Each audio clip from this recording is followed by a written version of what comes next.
નમસ્કાર વિદ્યાર્થી મિત્રો, ગુજરાત એન્જિનિયરિંગ એકેડેમી ચેનલ પર તમારું સ્વાગત છે.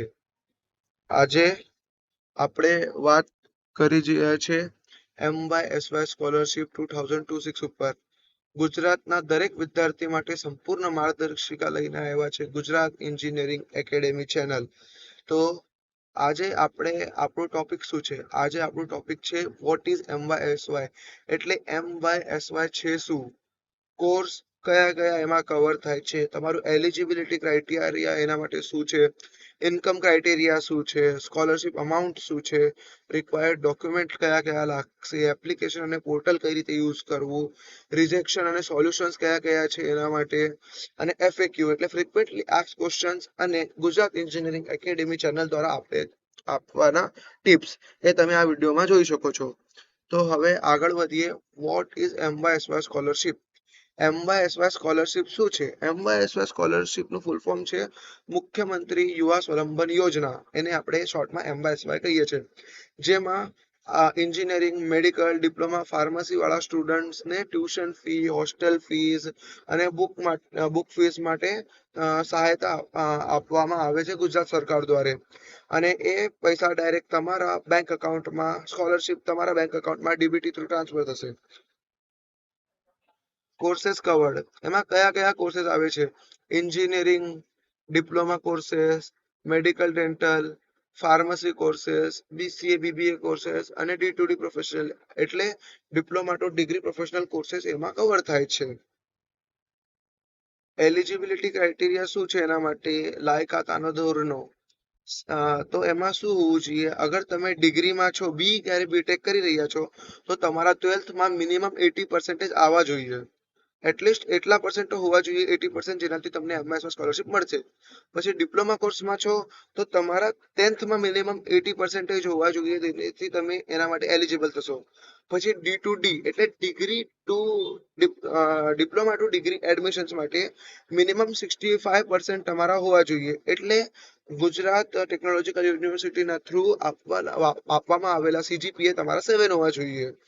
અન્ય શરતો કયા કયા શરતો છે? રૂલ્સ શું છે અલગ અલગ? તમે ગુજરાતના ડોમિસાઇલ્ડ હોવા જોઈએ, તમે મેરિટલી એડમિશન થવું જોઈએ, જેમ કે ACPC ના મેઇન વેબસાઇટ થ્રુ, ત્યારે ફાર્મસીના મેઇન વેબસાઇટના થ્રુ. મેનેજમેન્ટ કોટામાંથી તમને આ સ્કોલરશિપ મળશે નહીં, કારણ કે એ ખાલી તમને મેરિટ એડમિશન્સના થ્રુ જ મળશે. ઇન્કમ ક્રાઇટેરિયા, એના માટે ઇન્કમ ક્રાઇટેરિયા શું છે? ઇન્કમ ક્રાઇટેરિયા ખાલી એટલું જ છે કે તમારા ઘરની વાર્ષિક ઉત્પાદન 6 લાખથી ઓછું હોવું જોઈએ, તો તમે આ સ્કોલરશિપ માટે એલિજિબલ છો. આવકના દાખલા મુખ્ય નિયમો એ જે છે એ ઇસ્યુ થવું જોઈએ TDO થ્રુ એટલે મામલતદાર કચેરી દ્વારા. વેલિડિટી એની 3 વર્ષની હોવી જોઈએ. તમારી ફેમિલી ઇન્કમમાં ખાલી ટોટલ મળીને ખાલી 6 લાખ થવું જોઈએ અને ITR ડિક્લેરેશન તમારા પાસે હોવું જોઈએ. હવે સ્કોલરશિપ બેનિફિટ શું શું છે? મેડિકલ અને ડેન્ટલ MBBS વાળા જે લોકો છે એમને અપ ટુ 2 લાખ એટલે 2 લાખ સુધી મળી શકે છે એમની ટ્યુશન ફીના કારણ. અને હોસ્ટેલ માટે તમને 1200 રૂપિયા પર મંથ મેક્સિમમ 10 મંથ માટે મળી શકે. અને બુક્સ માટે 10,000 રૂપિયા એક ટાઈમ મળશે. જેમ જ એન્જિનિયરિંગ વાળા વિદ્યાર્થીઓ માટે 50,000 રૂપિયા પર વર્ષ મળી શકે છે ટ્યુશન ફીના થ્રુ. અને 1200 રૂપિયા જેમ હોસ્ટેલનો તો બધાનું સેમ જ છે. પછી બુક માટે એમને 5,000 મળશે, ડિપ્લોમા માટે 25 સુધી મળી શકે છે હોસ્ટેલ ફીસ સેમ, અને 3,000 એકવાર બુક માટે મળશે. અને BSc BCom BBA એના હિસાબથી 10,000 રૂપિયા વર્ષ તમને મળશે. અને હોસ્ટેલ ફીસ સેમ જ છે. અને પછી બુક માટે તમે એઝ પર ગવર્મેન્ટ તમને નોટિફિકેશન આપશે એટલી ટ્યુશન સ્કોલરશિપ તમને મળશે. હવે રિક્વાયર્ડ ડોક્યુમેન્ટ કયા કયા છે? તો સૌથી પહેલું રિક્વાયર્ડ ડોક્યુમેન્ટ છે તમારા પાસે આધાર કાર્ડ હોવું જોઈએ, રેશન કાર્ડ હોવું જોઈએ, ધોરણ 10મી ને 12મી માર્કશીટ હોવી જોઈએ. અગર તમે ડિપ્લોમા કરેલું છે તો ડિપ્લોમાની માર્કશીટ હોવી જોઈએ. અને પછી ટ્યુશન ફીની રિસિપ્ટ હોવી જોઈએ જે તમે લોકો ભરવાના છો. પછી સેલ્ફ ડિક્લેરેશન હોવું જોઈએ તમારી પાસે. ઇન્કમ સર્ટિફિકેટ હોવો જોઈએ જે 6 લાખથી ઓછું હોય. પછી જે કોલેજમાં એડમિશન લીધું એનો લેટર હેડ સર્ટિફિકેટ જે તમને કોલેજના પ્રિન્સિપલ તમને આપી જ દેશે. પછી હોસ્ટેલ એડમિશન, મેસ ફ્રી રિસિપ્ટ તમને જો લાગુ પડતું હોય તો. અને પછી પાસબુકની ફર્સ્ટ પેજની ઝેરોક્સ. અને ખાસ કરીને યાદ રાખજો, જે તમારું એલોટમેન્ટ લેટર હોય એને સાચવીને રાખજો. એલોટમેન્ટ લેટર બહુ જ કામની વસ્તુ છે એમાં. પછી એપ્લિકેશન પ્રોસેસ કેવી છે? સૌથી પહેલા તમને રજીસ્ટ્રેશન કરવાનું રહેશે. રજીસ્ટ્રેશન થયા પછી સેકન્ડ નંબર તમને ડિટેલ્સ ફિલ, પછી થર્ડ નંબર તમને ડોક્યુમેન્ટ જે છે એ સ્કેન કરીને અપલોડ કરવાના રહેશે. ફોર્થ તમને ફોર્મ સબમિટ કરવાનું રહેશે. ફિફ્થ તમારું ઇન્સ્ટિટ્યૂટ એને વેરીફાઈ કરશે. સિક્સ્થ ગવર્મેન્ટ તમારું વેરિફિકેશન કરશે. પછી સેવન્થ અપ્રુવલનો ઓર્ડર તમને મળી જશે. અને એટ સ્કોલરશિપનો ક્રેડિટ તમારા બેંકમાં આવી જશે. આ બધી જે પ્રક્રિયા સરખી રીતે પાર પડે તો. હવે પોર્ટલ વોક થ્રુ એટલે પોર્ટલ માર્ગદર્શિકા. તમે MYSY ની ઓફિશિયલ વેબસાઇટ mysy.guj.nic માં તમે જઈને કરી શકો છો અપ્લાય. અગર તમારાથી અપ્લાય નહીં થાય તો તમે અમે લોકોને મેસેજ કરી શકો છો, અમે લોકો કરીને આપીશું. એના માટે તમારા ખાલી મિનિમમ ચાર્जेस લેવામાં આવશે. પછી તમે ફ્રેશ એપ્લિકેશન પહેલા ફ્રેશ એપ્લિકેશન નાખવું પડશે, લોગિન ક્રેડેન્શિયલ્સ નાખવું પડશે, બનાવવું પડશે. સ્ટુડન્ટના સ્ટેટસ આપણે ચેક કરી શકીએ છીએ. કોઈ ક્વેરી આવે તો પછી એ ક્વેરી તમે સોલ્વ કરી શકો છો. Verified flowchart. સૌથી પહેલા સ્ટુડન્ટ ઓનલાઈન અરજી તથા ડોક્યુમેન્ટ અપલોડ. પછી સેકન્ડ કોલેજમાં રૂબરૂ મળવાનું. પછી ડિસ્ટ્રિક્ટ ગવર્મેન્ટ તમારું બધું ચેક કરશે. પછી સ્ટેટ ગવર્મેન્ટ છે જે એ તમારું બધું ચેક કરશે. પછી ફિફ્થ બેંક અને ડીબીટીમાં તમારા પૈસા આવી જશે. એપ્લિકેશન ટાઈમલાઈન એટલે હવે તમારું સૌથી પહેલા પોર્ટલ ઓપનિંગ થશે. પછી ફોર્મ અને ડોક્યુમેન્ટ તમને અપલોડ કરવા પડશે. પછી હેલ્પર સેન્ટરમાં મુલાકાત લેવી પડશે અગર કોઈ પ્રોબ્લેમ આવે તો. પછી તમારી જે સ્કોલરશિપ છે એ જમા થઈ જશે તમારા બેંક એકાઉન્ટમાં. હવે કોમન રીઝન્સ ફોર રિજેક્શન માટે સૌથી કોમન રીઝન્સ કયા છે? તો સૌથી પહેલા બ્લડ અને રોંગ સ્કેન્સ આ સૌથી મોટો પ્રોબ્લેમ છે. અગર તમે પ્રોપર ડોક્યુમેન્ટ નથી અપલોડ કર્યા, તમારા ડોક્યુમેન્ટ બ્લર હોય તો એ લોકો તમારું રિજેક્ટ કરી દેશે.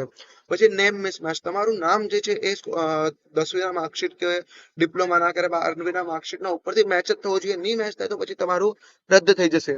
પછી ઇન્કમ સર્ટિફિકેટ તમારું નહીં બન્યો, ક્યારે કોઈ પ્રોબ્લેમ આવી એમાં તો એના કારણે બી તમારું થઈ શકે. પછી કોઈ પ્રોબ્લેમ આવે ને પછી તમે હેલ્પ સેન્ટર પર લેટ વિઝિટ કરો તો પછી એ પ્રોબ્લેમ થશે. પછી બેંક નોટ NPCI સીડેડ એટલે તમારી બેંક જે છે એ તમારા આધાર કાર્ડના થ્રુ અને ફોન નંબર પર સીડેડ હોવું જોઈએ, જે તમે NPCI ના પોર્ટલ પર જઈને ચેક કરી શકો છો તમારા આધાર કાર્ડના થ્રુ. પછી અને તમે મેનેજમેન્ટ કોટાના નહીં હોવા જોઈએ. મેનેજમેન્ટ કોટા તમે હશો તો તમે લોકોને આ સ્કોલરશિપ મળશે નહીં.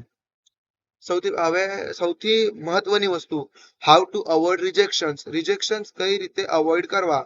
સૌથી પહેલા તો તમારી આધાર સીડિંગ તમે કરાવી લો અગર ના હોય તો. ક્લીન અને ઓરિજિનલ ડોક્યુમેન્ટ સેન્ડ કરો. પછી તમારું નેમ ડિટેલ્સ વગેરે બધું ચેક કરીને સબમિટ કરવાના પહેલા.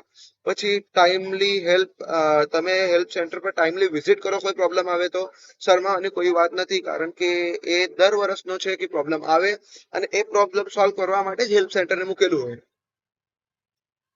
હવે ફ્રીક્વન્ટલી આસ્ક્ડ ક્વેશ્ચન્સ એટલે તમારા દ્વારા વારંવાર પૂછવામાં આવેલા ક્વેશ્ચનો જેને આપણે આજે આન્સર આપીશું. શું ડિપ્લોમામાં વિદ્યાર્થીઓ અરજી કરી શકે છે? તો હા, ડિપ્લોમાના વિદ્યાર્થીઓ અરજી કરી શકે છે જો તમારા ધોરણ 10માં 80 થી વધારે પર્સન્ટેજ હોય તો. શું D2D ડિપ્લોમા ટુ ડિગ્રી વાળા યોગ્ય છે? તો એનો આન્સર છે હા.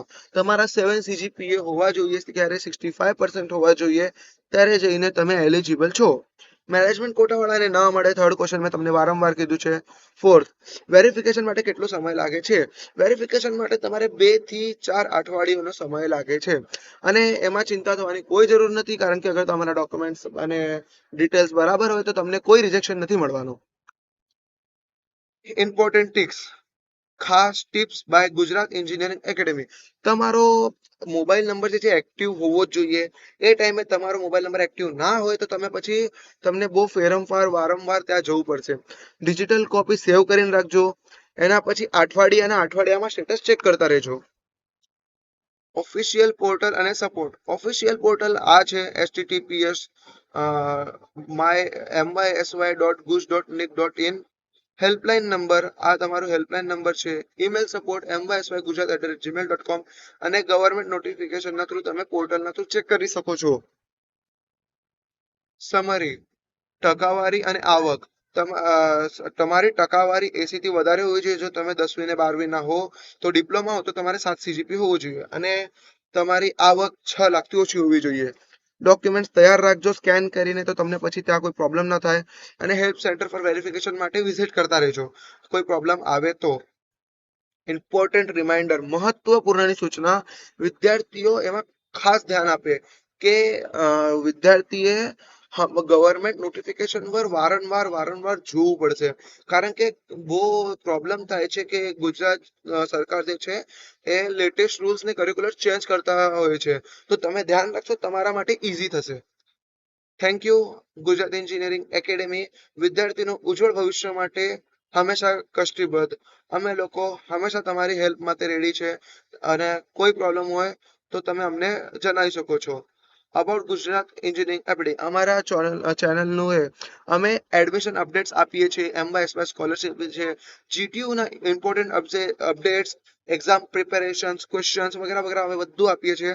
કરિયર અને પ્લેસમેન્ટ્સ માટે અમારું વોટ્સઅપ ગ્રુપ છે જે તમે જોઈન કરી શકો છો. એના પછી અગર તમને કોઈ ક્વેશ્ચન હોય, કોઈ ક્વેશ્ચન પણ તમને હોય તો તમે અમને કમેન્ટ કરી શકો છો. અને પછી અમારા ચેનલને લાઈક, શેર ને સબસ્ક્રાઇબ કરજો.